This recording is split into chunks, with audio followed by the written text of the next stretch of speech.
Olá, irmãos e irmãs, amigos que nos assistem. É muito bom continuar essa série aí que a gente está fazendo aqui na igreja, Atos, o Espírito Santo em ação. Hoje a gente vai dar continuidade a essa série, essa jornada de estudos bíblicos, aulas, pregações. Eu confesso que minha fé tem sido animada, aquecida, e eu espero que esteja aquecendo a sua fé também. E no domingo passado eu compartilhei sobre Atos 9, a conversão de Saulo, o apóstolo Paulo, e também de uma viagem missionária que Pedro fez, onde que o Espírito Santo capacitou ele ali a fazer 2 milagres, né? A cura de Enéas e a ressurreição de Dorcas. Foi muito incrível, muito especial. E no final do capítulo a gente vê Pedro pegando na mão de Dorcas, e eu até falei que de acordo com a lei judaica era proibido um judeu pegar em alguém que estava morto, né? E aí depois que ele ressuscita Dorcas, pega na mão dela, e o Espírito Santo ali já estava preparando ela, Pedro, para tudo que vai acontecer agora no capítulo 10, né? Também Pedro fica hospedado na casa de um curtidor de couro, né?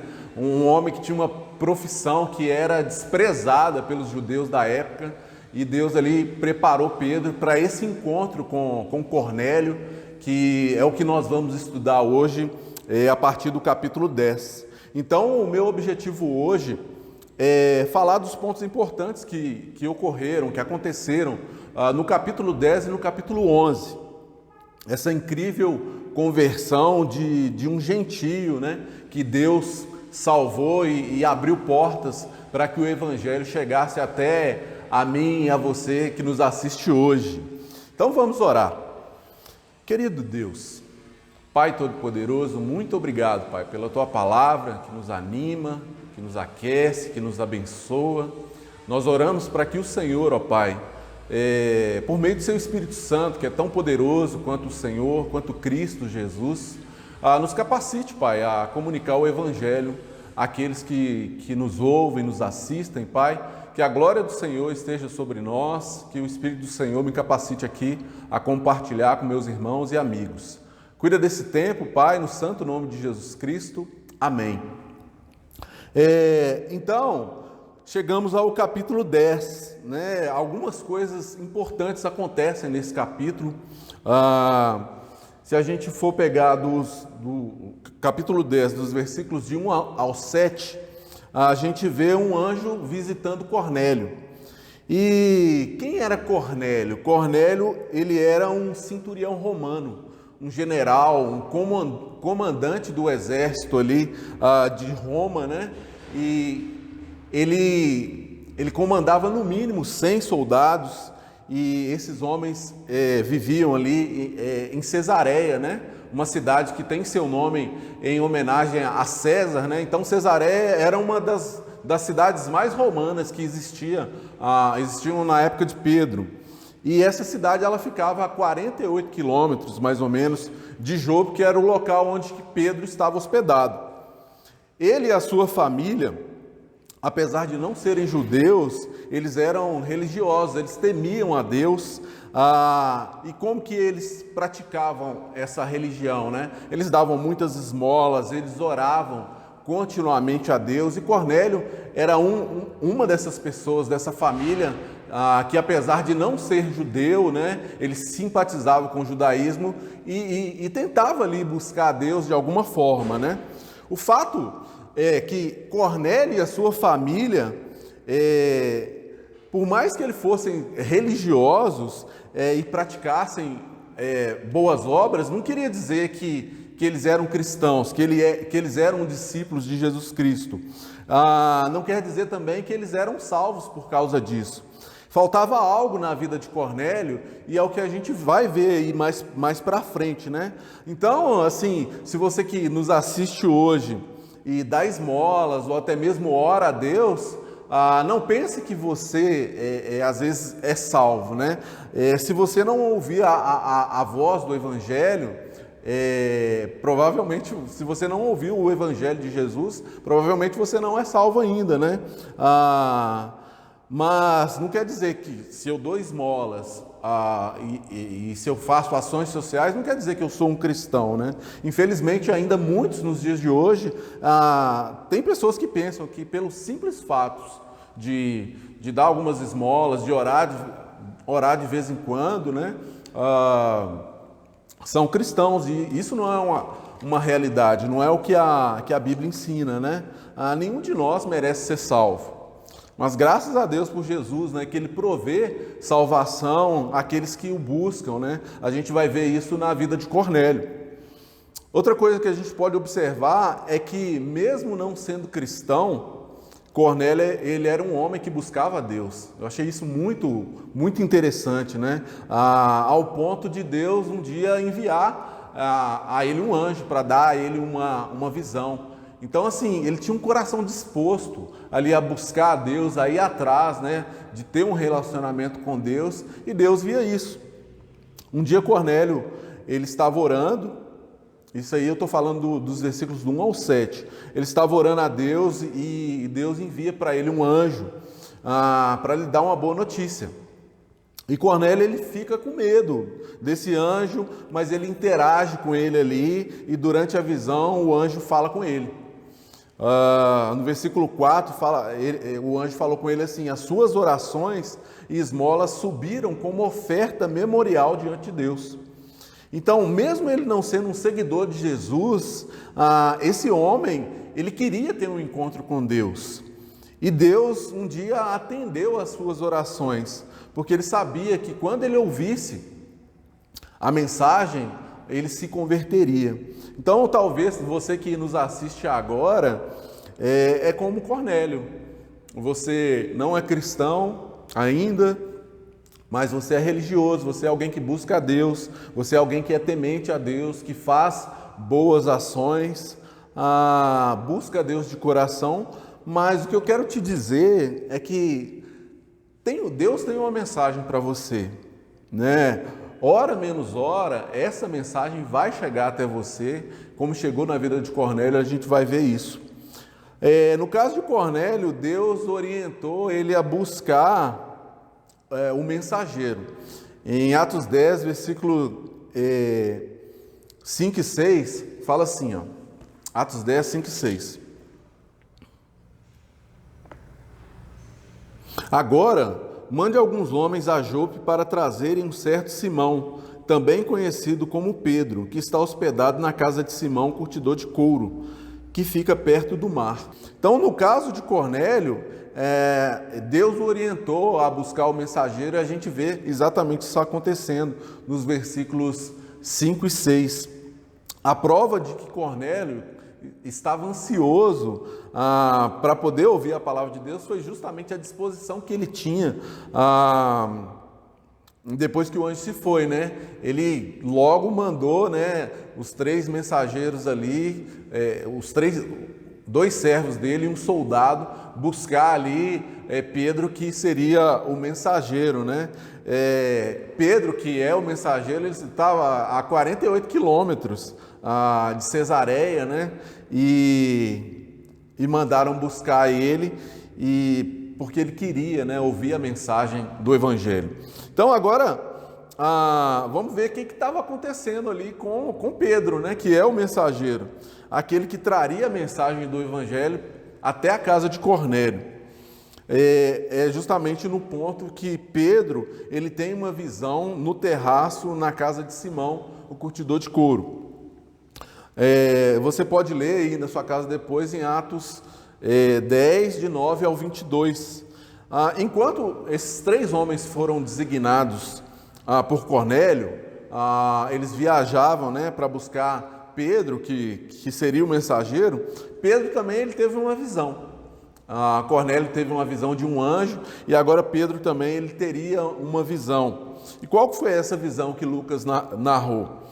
Quando ele ouviu uma voz dizendo para que ele comesse animais impuros. Pedro, ele pensa que era um teste ali, que Deus estava fazendo com ele, né, se ele seria obediente ou não. E aí ele respondeu, né? Ele tem uma visão ali de répteis, quadrúpedes, animais puros, impuros, e aí veio uma voz e falou para ele que ele deveria matar e comer aqueles animais. E ele pega e fala, né? De modo nenhum, Senhor, jamais eu comeria algo impuro. Então, as leis cerimoniais de puro e impuro, você pode ver isso lá em Levítico, estavam tão impregnadas assim na cultura da época, na cultura judaica da época, em Pedro, né? Que Pedro disse, puxa, jamais eu comeria algo imundo ou impuro. E eu penso que se Deus não tivesse dado para Pedro essa visão, jamais ele pregaria o evangelho para um gentio, para Cornélio, né? Um importante oficial romano. Os judeus odiavam os centuriões, né? Os oficiais de Roma, né? Então, se Deus não tivesse dado aquela visão para ele, muito provavelmente seria difícil dele pregar o evangelho de Jesus para um gentio. Então, como ele se recusou a atender a voz de imediato, ele jamais comeria, né, com os gentios, hospedaria na casa de um gentio. Então o Espírito revela para Pedro, né, que aquilo não era um teste de ortodoxia, né, de pode ou não pode, mas sim uma visão, né? Porque Deus queria abrir os olhos de Pedro para uma missão que vai além, né, do judaísmo, né? Vai além de Jerusalém, na verdade, o que Deus queria é que o evangelho, né, Jesus já tinha dito isso lá em Atos 1:8, né, que o evangelho chegasse até os confins da terra. E Atos 10 é um marco muito importante, né? É aqui que os gentios são introduzidos, né, no cristianismo, e a fé chega até os confins da terra, né? E para Pedro ficar certo disso, né, ele ouve uma voz que diz para ele assim, está aqui no versículo 15 de Atos 10. A voz lhe falou segunda vez, não chame impuro ao que Deus purificou. E por que, assim, aí fala, né, que essa voz falou com ele 3 vezes, não chame impuro aquilo que Deus purificou. E por que Pedro disse isso, né? Na verdade, porque a voz disse isso para Pedro, né, 3 vezes. O que aconteceu 3 vezes com Pedro? Pedro negou Jesus 3 vezes. Quando Jesus ressuscitou e veio para poder restaurar Pedro, Jesus falou com ele 3 vezes, Pedro, você me ama? E ele disse, sim, Senhor, eu amo, né? Eu te amo. E Jesus pegou e falou com ele, então cuide das minhas ovelhas, apacenta as minhas ovelhas. Então ali o Espírito Santo estava querendo cravar que aquele era o momento da fé ser introduzida aos gentios. E aí Pedro foi refletindo naquelas coisas, e ao ponto do Espírito chegar e dizer para ele, né?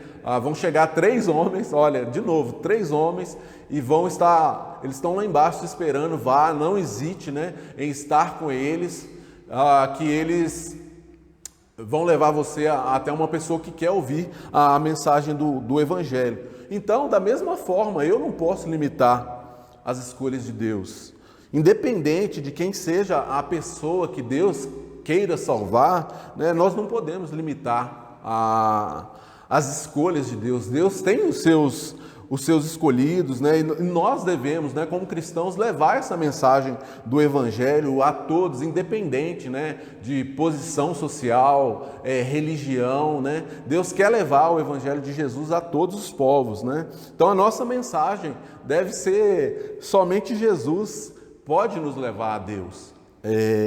A religião não leva as pessoas a Deus, né? Mas Jesus sim, o Evangelho sim. E nós temos essa mensagem conosco hoje, é um privilégio a gente poder saber disso, ter isso e poder passar também, isso é muito especial. Então, para não ter dúvidas, o próprio Espírito fala com Pedro, né? 3 homens vão estar lá embaixo e desce e vai com eles. E aí, na seção dos versículos 23 até o 48, a visita de Pedro a Cornélio. Pedro vai com eles, né? E ali há uma pregação de Pedro e o batismo de Cornélio e todos os de sua casa. E se você ler todo esse trecho, você vai descobrir que Deus já tinha mostrado muitas coisas para Pedro antes dele chegar na casa de Cornélio. Enquanto Cornélio e seus parentes estavam ali ansiosos, esperando Pedro chegar para poder pregar a mensagem, né? Pedro chega com os irmãos, né, de Jope, que eram judeus, e com os 3 servos, 2 servos e um soldado, né, para poder apresentar Pedro para Cornélio, né? E uma coisa Pedro já tinha em mente, que somente Deus pode ser adorado. Cornélio, por ser um oficial, né, está acostumado a respeitar autoridades, né, ele via Pedro como uma autoridade religiosa, um homem super especial, um enviado direto assim, de Deus especial. Ele pega e se prostra diante de Pedro, e Pedro pega e fala: não precisa disso, né, eu sou um homem como você. E aí Cornélio se levanta e Pedro fala: olha,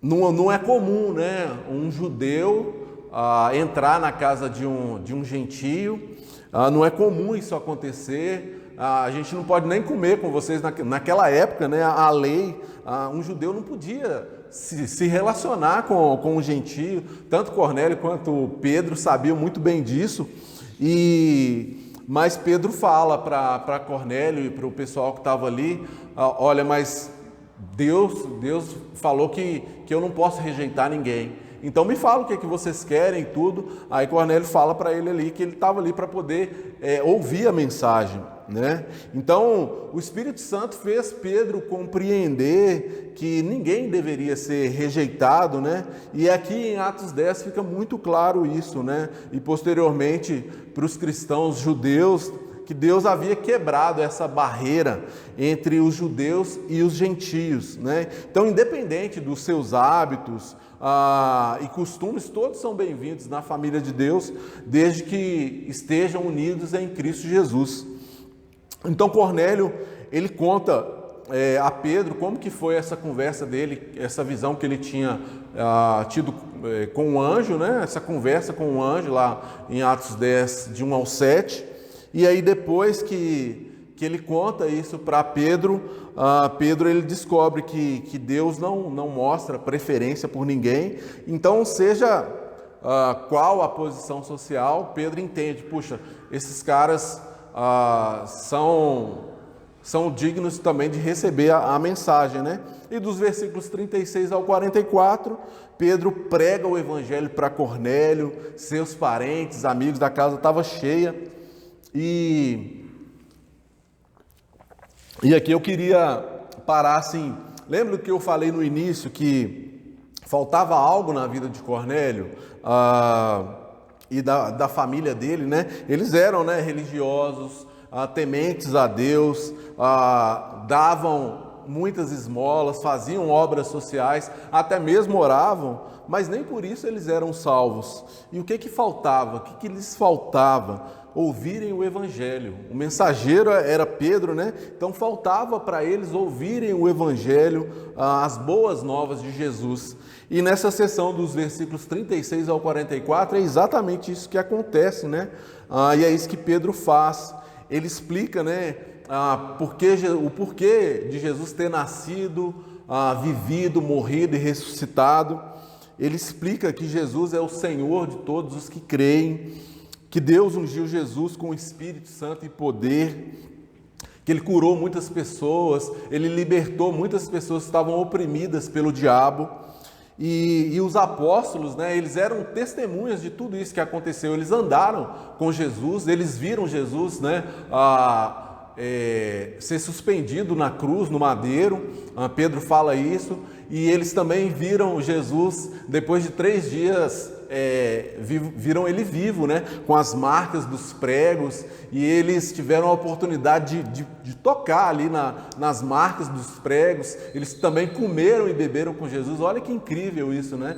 E Jesus tinha dito para ele, olha, eu escolhi vocês para serem as minhas testemunhas, a começar de Jerusalém, na Judéia, Samaria e até os confins da terra. E aqui é a primeira menção de que o Evangelho está chegando até os confins da terra, justamente por meio de Cornélio e sua família. E antes de Pedro terminar de falar, olha que incrível isso, o Espírito Santo, o mesmo Espírito Santo que tinha descido sobre os apóstolos e os irmãos, ali 120 pessoas estavam ali reunidos naquela casa no dia de Pentecostes, esse mesmo Espírito desce sobre os não-judeus, os gentios, como nós, e essa mensagem é tão poderosa que eles começam ali a falar em outros idiomas e começam a louvar e glorificar a Deus. E aí os judeus que tinham vindo com Pedro, eles ficaram admirados, maravilhados, porque o Espírito Santo que tinha descido sobre eles, também desceu sobre Cornélio, sobre os gentios que estavam ali. E aí Pedro tomou uma decisão, e ele até fala aqui no versículo 45, né? Os judeus convertidos que vieram com Pedro ficaram admirados de que o dom do Espírito Santo fosse derramado até sobre os gentios, pois os ouviram falando em línguas e exaltando a Deus, como eu falei. A seguir Pedro disse: pode alguém negar a água, impedindo que estes sejam batizados? Eles receberam o Espírito Santo como nós. Então ordenou que fossem batizados em nome de Jesus Cristo. Depois pediram a Pedro que ficassem com eles mais alguns dias. Olha que incrível isso, né? Pedro compreendeu, puxa, eles devem ser batizados, né? Pedro poderia ter pensado, puxa, mas eles já se converteram, né? Mas aqui mostra que o batismo nas águas é uma evidência de que eles tinham crido na mensagem da cruz, na mensagem de Jesus, na mensagem do Evangelho. E isso é tão especial poder saber, né, que cada um de nós pode tomar essa decisão por ter crido em Jesus Cristo. E aí esse capítulo termina com Pedro ficando ali mais alguns dias com eles ali, provavelmente, né, comendo, bebendo, ficou hospedado ali na casa de Cornélio, sua família. Eles devem ter feito uma festa, né? Seria incrível se algum de nós pudesse estar lá para poder contar como que foi esses dias aí que Pedro passou com essa família de gentios, né? E aí a gente entra no capítulo 11. O capítulo 11 é onde que Pedro ele faz a sua defesa perante os apóstolos e os irmãos judeus, né? Como eu disse, naquela época os judeus não se misturavam com os não-judeus, e aí no capítulo 11 os apóstolos e os irmãos que eram da circuncisão, né, eles foram questionar Pedro. Então os irmãos disseram: nós ficamos sabendo que a mensagem do Evangelho chegou em Cesareia e que você está comendo agora com gentios, com esses incircuncisos. O que aconteceu? E aí Pedro, ele começa ali a expor para eles o que tinha acontecido para ele, né? E aqui foi legal ver como que Pedro, né? Ele é aberto com os irmãos em compartilhar tudo o que tinha acontecido. Muitas vezes a gente pode achar que é um desperdício, né? De Bíblia, né? Mas o que acontece? Às vezes a mensagem ela tem que ser repetida várias vezes para ela poder ser incutida na nossa mente e também no nosso coração. Então eu queria te animar quando você vê uma história na Bíblia que está sendo repetida ali, é porque aquilo ali é muito importante. Então não ignore isso, né? Leia a Bíblia por inteiro, né? Todas as partes da Bíblia são inspiradas pelo Espírito Santo, senão não estaria escrito ali. Se Deus permitiu que fosse escrito, é porque tem algum benefício para mim e para você.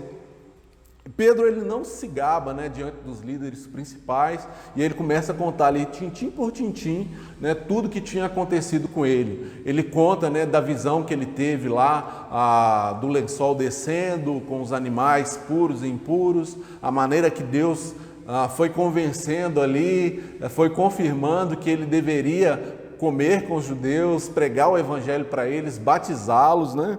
E também ele conta como que Cornélio contou para ele a visita do anjo, né? Ele vai contando diversas coisas, né? E o mais incrível que eu achei aqui, uma das coisas mais incríveis no capítulo 11, é justamente, né, como que os apóstolos ouviram aquela defesa de Pedro, né? Como que eles aceitaram isso, né? A tamanha comunhão e confiança que eles tinham uns nos outros ali, de que Deus estava falando por intermédio deles, né? Olha o versículo 18 de Atos 11. Ouvindo isso, não apresentaram mais objeções e louvaram a Deus, dizendo: então Deus concedeu arrependimento para a vida até mesmo aos gentios.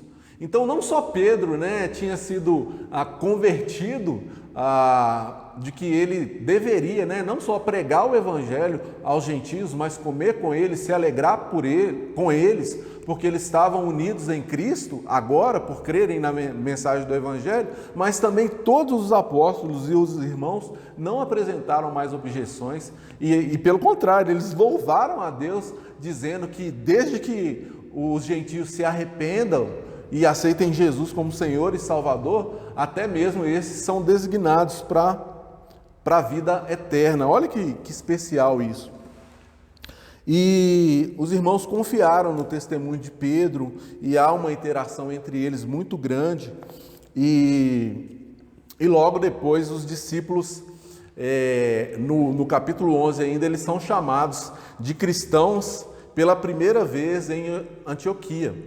Está aí nos versículos 19 ao 26.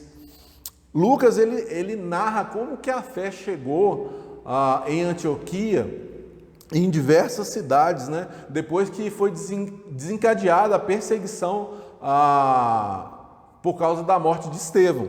Então, depois que Estevão morreu, já foi falado nos outros vídeos, se você não assistiu, dá uma olhadinha no nosso canal da Igreja de Cristo Internacional de Belo Horizonte, que tem os vídeos lá, que falam sobre esse assunto, né? Então a fé foi levada a quilômetros de distância ali, fora de Jerusalém, como Jesus já tinha predito.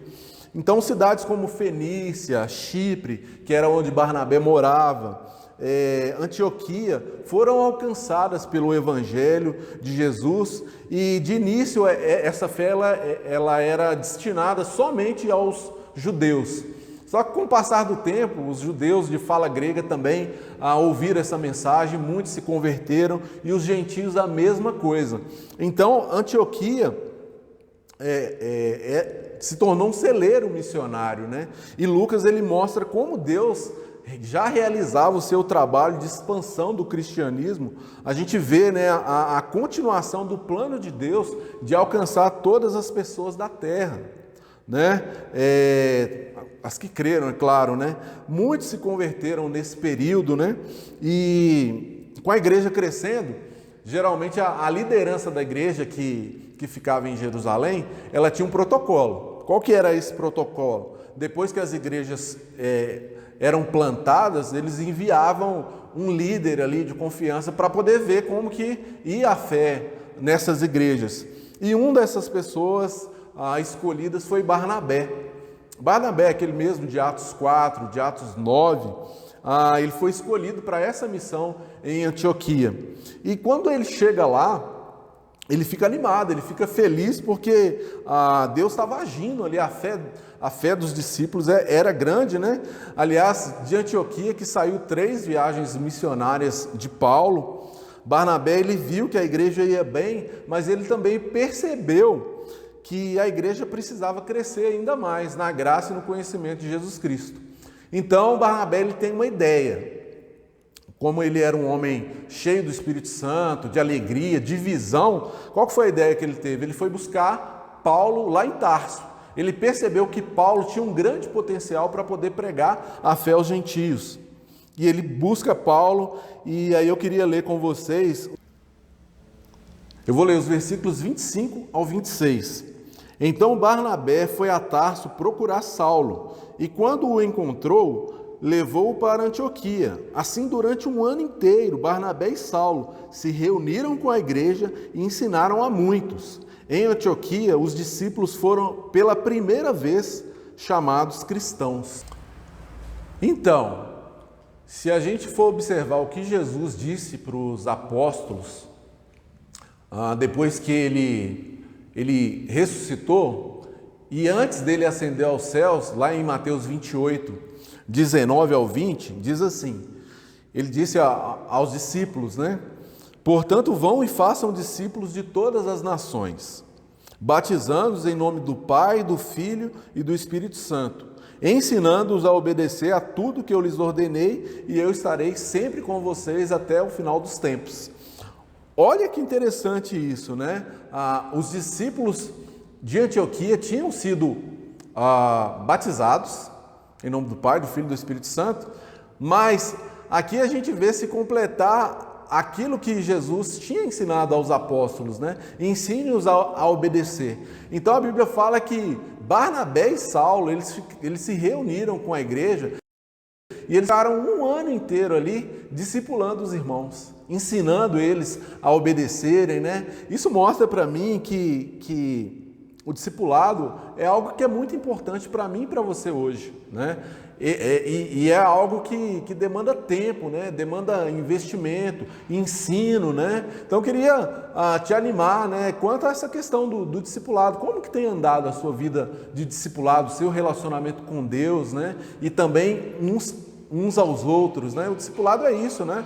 Você está aprendendo de Deus ali e você também é responsável por ensinar os irmãos a obedecerem a tudo aquilo que Jesus ordenou. E os discípulos de Antioquia, eles recebiam isso com alegria e eles aplicavam isso na vida deles e ao ponto de, pela primeira vez, eles serem chamados de cristãos.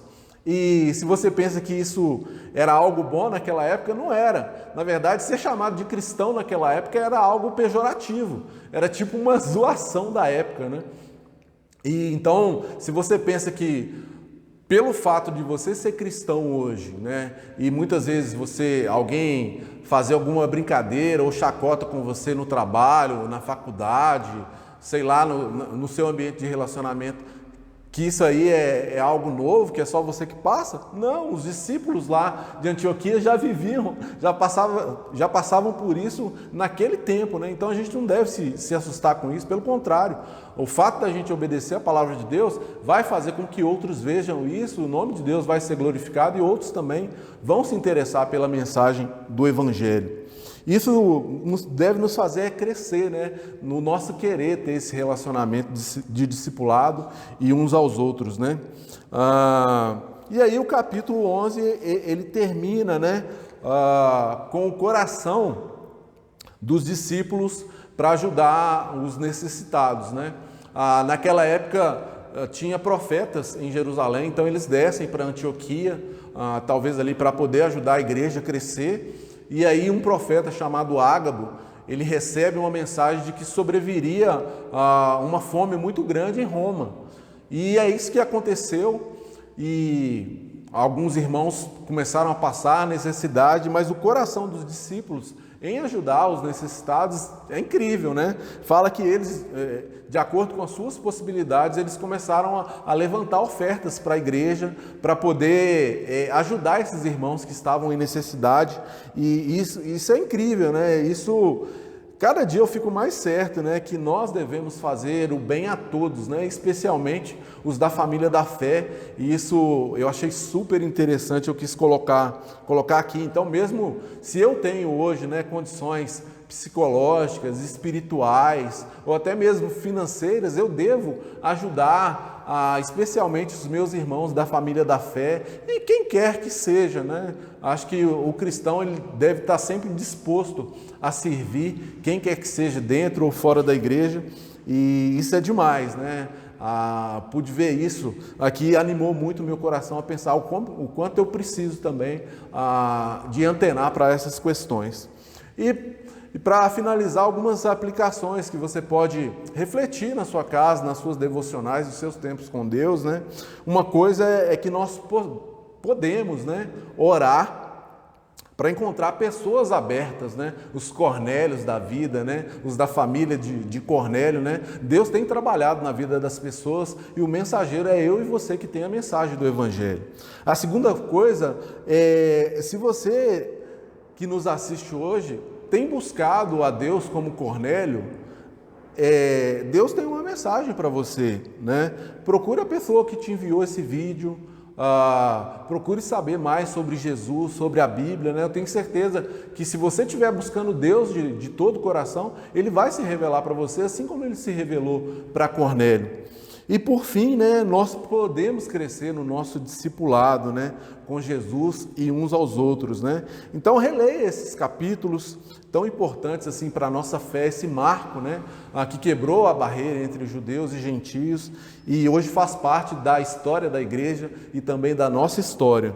A gente vai continuar essa série no próximo domingo e muito obrigado, né? Até a próxima, se Deus quiser. Um grande abraço.